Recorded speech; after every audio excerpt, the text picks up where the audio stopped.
Kris. Hey, Terry. I'm honored to be sitting at this table with you. Thank you for being here. I'm a big fan of people who invest in my community. And when I say my community, Lewisville is home. I think I've been able to do incredible things in life because my parents loved me, my friends and community challenged me, and I had coaches and teachers who pushed me, period. You know, from starting at Hedrick Elementary School, Hedrick Middle School, Lewisville High School, even at TCU. I had coaches who were really, really tough on me, but I think when you graduate and you're ready to start the real world in life, I think if you pay attention and hopefully you listen and learn from those coaches, man, the sky's the limit. Yeah. Kris, you went to TCU and you played soccer. How much of an influence did that have on the success of your career? If I were to start from the very beginning, I feel like the Lord used soccer in my life to open up big doors.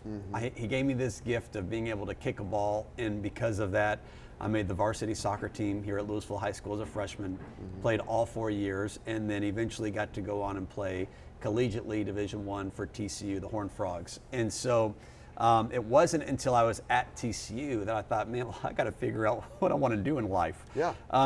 I was enamored by Dale Hanson's ability to communicate on television. He was so gifted. A great one. And one of the best ever. And I remember sitting on the couch and watching broadcasts with my dad, and he'd be picking apart Jerry Jones and the Cowboys, and my dad would be like, yep, agreeing with everything he said, right? And I remember, and I think subconsciously maybe as a young kid, a young boy, I mean, I just want to make my dad proud. And I maybe somewhere in there I thought, well, man, maybe this is how I make my dad. I don't know. But somehow or another, I enjoyed writing. I enjoyed telling stories. I liked the playing around with audio and video and cutting things up, and it just, I loved it. The way television works is you usually start in a small television market.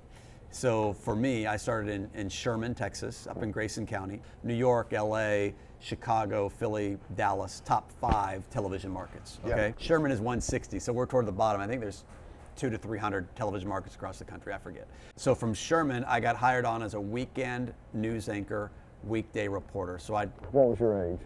I graduated. I graduated high school at 17, 18, 19, 20. I was 21 years old. Got it. Had a lot to learn. How excited were you though? Extremely. Yeah, well, not just excited, but it was, there's a lot of nerves that come with that too, right? I remember I thought I was going to throw up first time. They're like, hey, here's your assignment, here's what time it's due. And I'm like, man, I got 5 hours to do a quick, because when you walk in the door to a news station, you're on the clock. Because whether you like it or not, 4, 5, 6, 10, whatever time that newscast starts, you're live. And if you're not in front of that camera and ready, you're in trouble because people at home they'll be tuned in and they'll expect to see you do your things.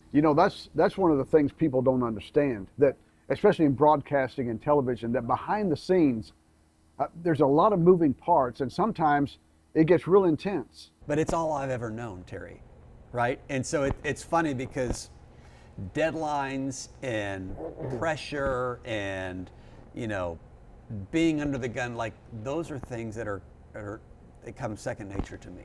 I almost thrive in that because I'm used to okay, what's next? Time management. But these are skills that you learn as an athlete in college as well, right? You have school, you have work, you have athletics. Good media people are a completely different breed. And part of that reason is because you have to process information so quickly because it's coming at you on the fly, and you have to process it in order to make a story out of it that appeals to the public. I think part of that's just being prepared, right? Depending on what story you're on or where you are or who you're interviewing, you need to come in with a knowledge of, hey, here's what's happening. But I take it a step further, and I think if I were sitting at home, what would I want that person to ask this person? Because the reality is, if you're the news anchor at a TV station, you've been blessed with a huge opportunity. But with that opportunity comes great responsibility. And what I mean by that is you are in front of people and have access to interview people who people sitting at home don't. But they have questions about what's going on. whether it's, COVID or, inflation or whatever it is, whatever the topic is, people have real questions. I would think every journalist has that same intuition of, but I'm not a gotcha journalist, right? I'm not looking to make someone look silly, try and put someone on the spot, make them uncomfortable. The reality is I probably secured the interview based on my reputation and my track record, right? And that's not belittling people or making people feel less than. It's to get to the heart of the story and answer questions that people at home have, period. Well, obviously you did well enough for someone to want you. So I went from Sherman, I worked there for exactly 13 months because I remember at the year mark, I got a week's paid vacation. Woo. And I thought, man alive, have I made it. But my dad's proud. My dad is super proud, mom and dad. And so I used that money to pay for moving expenses to go to my second job, which was in Youngstown, Ohio. Same job, weekend anchor, news reporter during the week. And the reason I didn't like it is, it was Ohio. Yeah, my dad would joke with me. In fact, he rode with me in the U-Haul van, and he said, there's no Pico de Gallo in Ohio, son. And I was like, yeah, you're right, Dad, and I learned the hard way. But I was only in Ohio for about 3 months. Okay. I asked out of my contract. The general manager allowed that, and I already had another job lined up down in Austin. Okay. And that was my first real reporting job. I didn't have an anchor responsibility, though I wanted to anchor. And the news director there allowed me to fill in on the anchor desk, but my full-time job was Monday through Friday, 10 p.m. news reporter. And that's where I really honed my craft of storytelling, because there I was working with not just photographers, I was working with photojournalists. And these were people behind the camera who could tell stories without me saying a word. Right. And that challenged me to be a much better writer, a better communicator, how to really weave the natural sound and the pictures into the story I was telling. And it's where I started winning awards, because I was surrounded by people who were more talented than me. Chris, Newey Scruggs said that one of the things that he learned from you that helped the success of his career was how much research you do on yourself after you film, going back and watching yourself and learning and making corrections for the next time. The only way to be better is to tear it apart, right? Do you try your food? I do. Right? I do. You've got to eat your own food to say whether or not the customers are going to like it. Absolutely. Right? Why do you think NFL teams watch film? Right? I mean, you have, in my opinion, you have to watch yourself to think, I don't like that at all. Right. I'll never do that again. Agreed. Oh, I love that. Oh, that was powerful. That was cool. Agreed. One of the most difficult things about the media today is that you have to be so careful about how you say things. The problem is you can't make everybody happy, Terry. You know that, right? There'll be people who come in here and think, man, I don't like his brisket. And there are people who leave and say, there's no one who makes better brisket. Yeah, I've seen those people at Dickie's. Well, Dickie's, you can do a lot better than Dickie's. Your barbecue's really good, by the way. I do what I think is right. Yeah. And I'm not always right. Yeah. And I'm okay with that. But if I learn from being wrong, then I'm a better person. Here's a question for you. I have actually wanted to ask a media guy this. Have you ever been called into the GM's office? I mean, he's ever called you in there and said, what in the world were you thinking when you said that? No, the only thing close that I can think of is when I was down in Houston. I went to Houston like the beginning of COVID. Literally, I parachuted into Houston March of 20, and the next week the world shut down. And I remember we were, was it COVID or was it weather related? I don't remember, because in February of 21, I believe, is when we had the ice storms that hit. You remember the power was out, and Houston was really bad. Yes, it was really bad. Yeah. People died. Yes. And I don't remember if it was that or if it was COVID. It was one or the other, but it was a very, Republican Democrat type story. Yeah. And we had, I'm going to say it was COVID. We had the governor, Greg Abbott, live on our show, and we had at the time Harris County's, what's her title? Lena Hidalgo was Harris County judge. Lena Hidalgo, who was a Democrat, and Governor Abbott, obviously Republican. And we had them back-to-back interviews on, I take that back. It was on different days, I believe. We had the governor one day and Lena the next day, or vice versa. And I remember my general manager said, he called me and he said, hey, I want you to know we got phone calls that you were too tough on Governor Abbott. And I said, man, that's great. You know why? Because I got emails saying I was too tough on Hidalgo. Right? Right. And so it goes both ways. And for the viewer, it's most viewers want to see and hear what they believe. Sure. Is that fair? That's fair. So why do you think people tune into the cable networks that they tune into? Yeah. They want to hear like-minded responses from Yeah. people.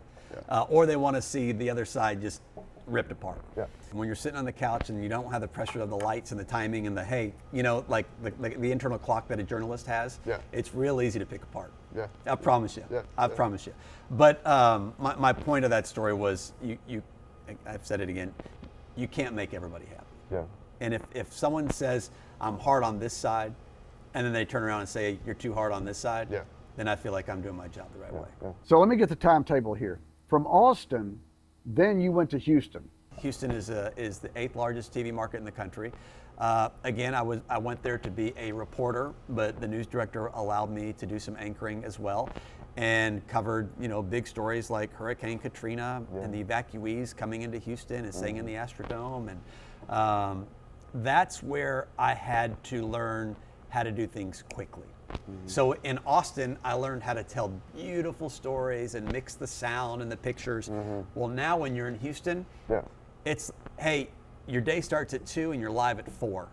Here's an interview with the police chief about a shooting. I need you to go to that neighborhood, get reaction from people who live there, and be ready to go at 4. And then at 10 o'clock, you get a whole new story. Would you prefer to be the anchor behind the desk or a reporter on the street, because you do great at both of them? I like them both. I think if you're a really good news anchor, you're a great reporter. All right. And so I think you kind of cut your teeth by being able, I think you learn so much about the community when you're a reporter, right? Fortunately for me, when I was a news anchor here in Dallas, this is home. Yeah. I grew up here. Yeah. I understand the different parts of different communities and what people think and why. Yeah. And so you learn those things when you parachute into a TV market where you didn't grow up. Yeah. And so all I knew about Houston were, I don't like the Oilers. My dad told me to hate the Oilers. Bomb. I don't like the Rockets. I don't like the Astros. nobody I mean, does. I'm not going to root for any of the sports teams because I'm a Dallas boy. Yeah. But I knew that it was a huge opportunity for me in growth wise. So what I didn't like was the rush of hurrying and telling the stories, because we were just churning and burning, and burning. And just, hey, get that story, tell it. Because then we've got something set up at 9, at 8:30. You got this other interview, and then we need you to do this, and then you got to be ready for top of 10 o'clock. Like, I mean, Houston's big. Yeah. But having to do that, I suppose it forced you to have to learn how to put stories together on the fly. I mean, quickly. And to make it good is that much more difficult, Yeah. right? Yeah. Because when you got all day to tell a story, man, you can make that thing sing. Yeah. But when you've got 2 hours to tell a story and you want to make it different from the competitor, well, now your thinking cap is really, you're really trying to think, how can I make this one not just different, but really good? Because I always want my work to stand out. Yeah. Yeah. And so that was the challenge. There's always competition in every field. Oh, sure. So in the media field, do you feel the competition to be better than the guys at the other network? Yeah, I guess so. It's nothing I ever thought about internally. I remember, so when I was in Austin, no, I take that back. I was in Houston. And the news anchor in Houston, who was dynamite, I mean, she was the rock star there. She had an agent. And her agent started to see my stuff because she routinely sent him tapes of work. Hey, critique this. And he finally asked her, like, man, who's this Kris guy who's at the top of every newscast that you anchor? And she's like, oh, he's our new reporter. He's from Dallas, whatever. And he said, hey, put me in touch with Kris. And that guy opened up a lot of doors for me. Yeah. It became my agent. Where I'm going with this story is, you talked about the pressure, right? Well, that agent, Ken Lindner, took me from Houston to the national network, Fox News. He brought me home to Dallas. He got me a job opportunity at ABC Network, CNN, and Fox News. Wow. Out of Houston. Wow. He said, "You pick where you want to go." Wow. And it was man, you're telling me Fox News and wants me to be living at home in Dallas Fort Worth? Sign me up, right? And so I was a national correspondent for Fox News for 5 years, in charge of Texas, Oklahoma, Arkansas, and Louisiana. Always on call, always working, but it took me off the anchor desk. Yeah. And so now I'm full-time reporting, but my time in Houston, combined with my time in Austin of storytelling, I married the two together, and now you're doing it at the network level. Wow. Because I could, if there's a shooting somewhere, you got to get there fast, you got to tell the story, right? That's what Houston prepared me for. But if you're telling a, kind of a feature story, and you want to make it different, and you want to make it really sing and move, well, that's what Austin taught me. And so I was prepared, I was ready. But you asked me about the pressure. I remember thinking when I started at Fox, I don't want to let Kenny down. Okay. Because Kenny had Lester Holt, he had Shepard Smith, he had Megyn Kelly. I mean, he's got the who's who in TV news on his roster, and I'm a low guy on that totem pole. No, let me tell you what I'm you were Kris thinking. Gutierrez. You were thinking, I don't want to become a statistic That's on this guy's sheet. No, I want, but I remember, my father-in-law told me, he said, Ken Lindner, you ain't got to worry about that. Don't let the Lord down. And I remember thinking, wow, that's good. That's better. That's really good, right? And so your question was about pressure. I think I put more pressure on myself to operate at a level that I know is probably pretty good. The great ones do. Everything else is going to take care of itself. The great ones And do. I don't know that I'm great. I just love when that red tally light comes on a camera. You go. That's go time. There's banter in the studio with your meteorologist, your sports anchor, or your co-anchor, or whatever. So or your floor director. There's always something going on around you. Again, I'm trying to understand your world. It's a different world. So in the studio, do you just have camera guys just kind of sitting around smoking cigars and drinking coffee and just ready to go? In the studio, you have your own production crew. And then the newsroom has photojournalists who go out with the news reporters. And so the photojournalists hang out and they wait for the reporter to line up their story, have the interviews ready. Hey, let's go do this, or hey, let's grab lunch before we do that. Whatever it is, right? They go off on a team. The production staff is kind of in their own little bubble, and they're in the studio waiting, and they're waiting for whatever. Everything's become like society. Technology has changed everything. Sure. So when I started, there was a person behind every camera in the studio, and there's typically 3 in a studio at a time. Now they can program this, when the producer writes the script, they put what's called a grommet into the script. This is way more than you want to know, but I'm getting in the weeds here. And it allows the director to know when that thing pops up, everything's automated now. Yeah. So the cameras can switch and move, and that's up to the director and the technical director working together to make sure the script is written in a way that it knows when to turn my mic on, when to turn it off, when to move that camera, when to turn around for the weather. Does that make sense? Yeah. Some people geek out on that stuff, right? And other people be like, wait, what's he talking about? Like, yeah, you've got to write the script, and this is really for the producer and the executive producer. Yeah. You've got to write that script in a way that the director knows where to take what. You start with an anchor intro, and then at some point you got to take the voiceover, the video rolls, and then you got to stop for what we call a sound bite when the talking head starts talking. And I mean, it's a lot of moving parts. A lot of moving parts. The first Emmy as a newscaster that you ever won, how did you feel? How did your dad feel? How did your mom feel? How did your wife feel? Yeah. I wasn't married yet, but we were dating. And so Crystal was with me. Mom and Dad were blown away, and I couldn't believe it because my first Emmy Award was in Houston. So I'd never entered the Emmy Awards until I was in Houston. And I entered the first year I was in Houston, I entered one thing, and I got nominated. And I thought, holy cow, this is incredible. Yeah. Because it's really hard to get nominated, let alone win. Yeah. And so I entered, I didn't win, but I got nominated. And I told myself, next year I'm going to win an Emmy. I'm going to figure it out. It was a challenge to myself, and I got a second story to this too. And that next year I won 2. And one of them was for Best News Reporter in the state of Texas. Wow. And I thought, here we go. Here we go. And so I was, it's a huge honor, right? Yes. Because yeah. and the so few Yeah. win them. And what I love about it is people who do the same job in different markets are the ones who vote. So it's not a popularity contest. Yeah. It's solely based on your skill Yeah. in that story or that newscast or that Yeah. craft or whatever it is you're putting together. Yeah. Right? And I love that. So I got another quick story. I was at NBC5 one time, and this was like my second year there. And the executive producer, we had to do these, what do you call it, like evaluations, right? I was under contract, but per NBC policy, whatever it is, universal policy, you had to fill out like a form of like strengths and weaknesses and what you want to improve on. You know, it's a thing.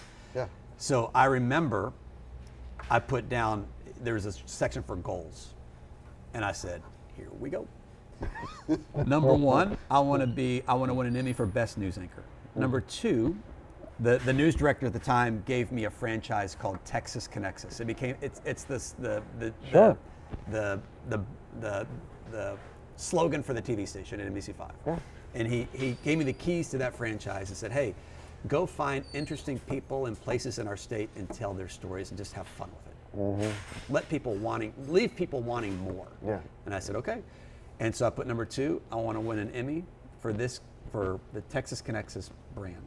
Number 3, I want my newscast to be the best newscast Emmy. Like, I put it all down. Yeah. Right? Yeah.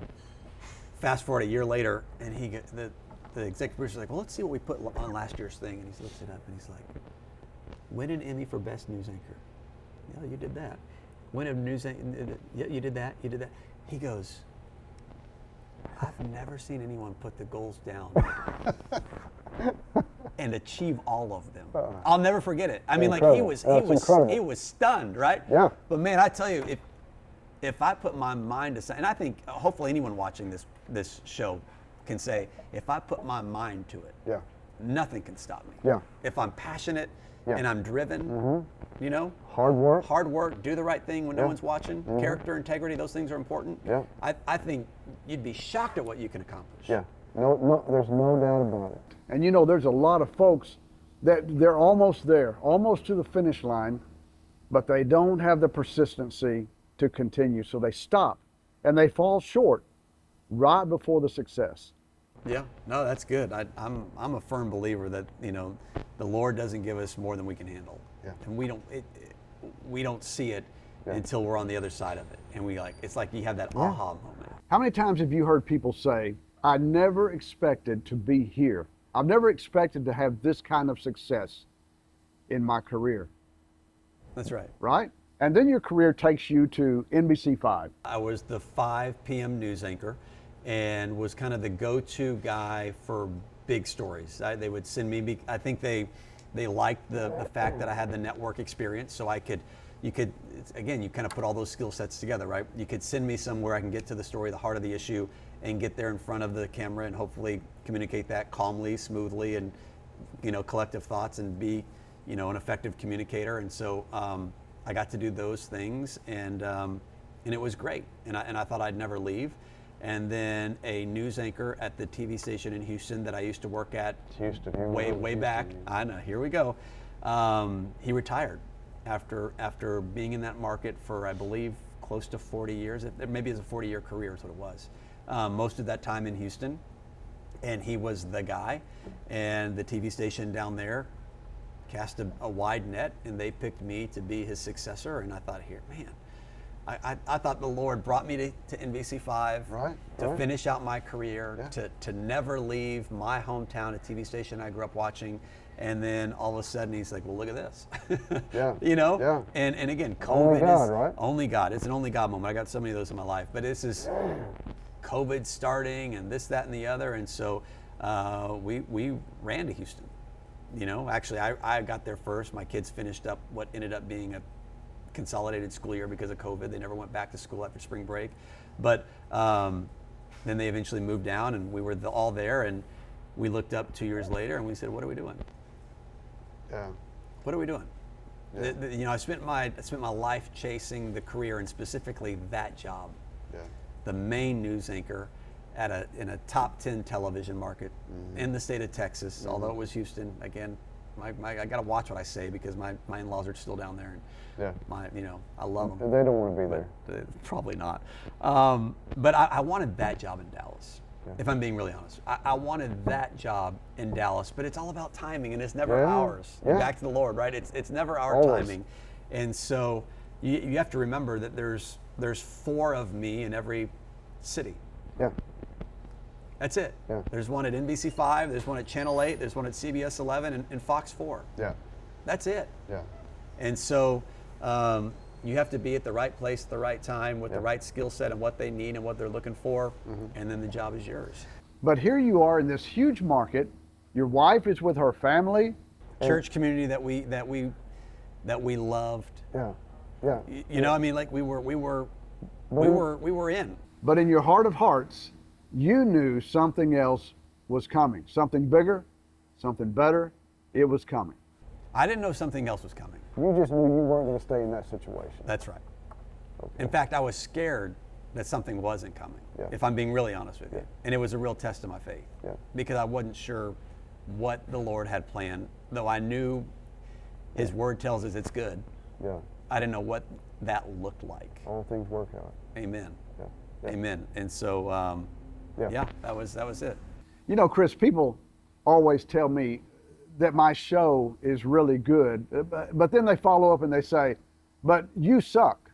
But I don't want my show to suck. It doesn't.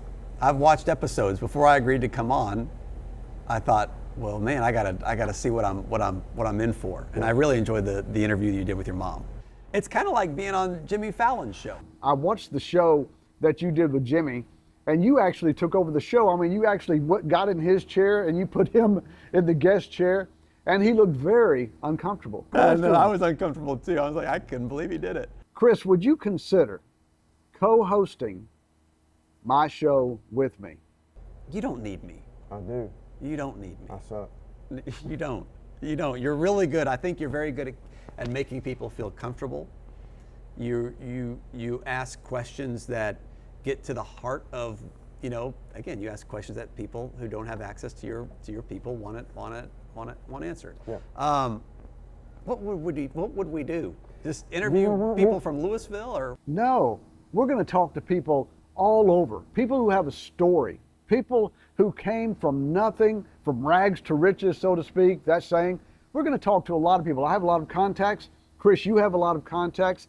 And the bottom line is in every show, I want for people who listen to the show and watch the show, I want them to learn something that will affect their life and affect their career and take them to the next levels of success from hearing the stories of those who went from nothing to success. I'll do it. Woo! That's on tape now, right? Thank you. Good to see you, friend. Good to see you.